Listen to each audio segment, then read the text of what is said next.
সে আমরা সকালে ধর্মনগর থেকে ট্রেকিংয়ে আমরা আসি, তার উপরে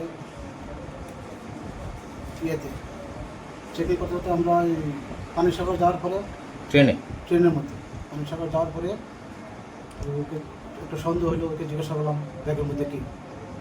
তো ও একটু তার সাথে বলছিল যে কী করে লাভ যে যাবে, নেমে যাবে, এই যাবে, হে যাবে, এরকম বলছিল। তখন আমরা তাকে ধরে নিলাম। কী নাম তার? রাহুল। তার নাম হচ্ছে রাহুল দেবনাথ।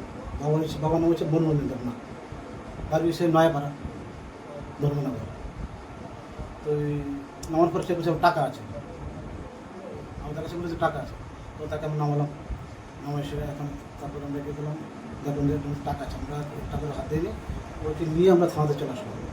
থানাতে চলে আসার পরে আমাদের বড় বড় আছে, ওর কাছে বললাম, হ্যান্ডওভার করলাম। করার পরে তখন আমরা স্টেট ব্যাঙ্কে আমরা একটা অ্যাপ্লিকেশন দিয়েছি, ওদেরকে বললাম যে আমাদের এখানে আসো, আমাদের টাকাগুলো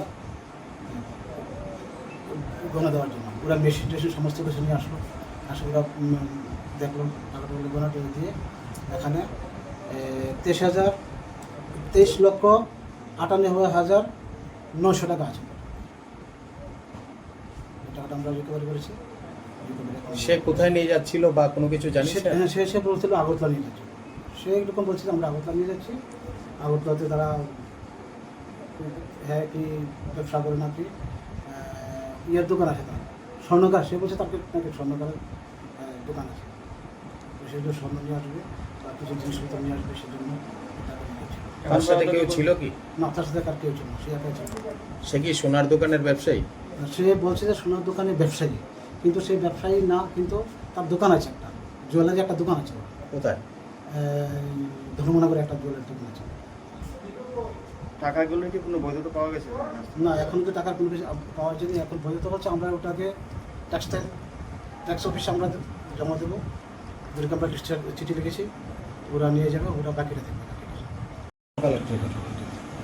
কোন ট্রেন স্যার এটা ছিল? এটা সব লোকাল ট্রেনটা, স্যার লোকাল ধর্মনগর ধর্মনগর।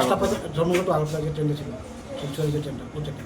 আপনাদের কি আগে থেকে খবর ছিল নাকি রুটিন? আগে থেকে তো এরকম ছিল বলতে, এরকম টুকটাক খবর আছে, আমরা তো এসবি থেকে বিভিন্ন থেকে খবর আছে, আমরা চেকিং করি, সেই হিসাবে আমরা চেকিং নিয়ে যাই।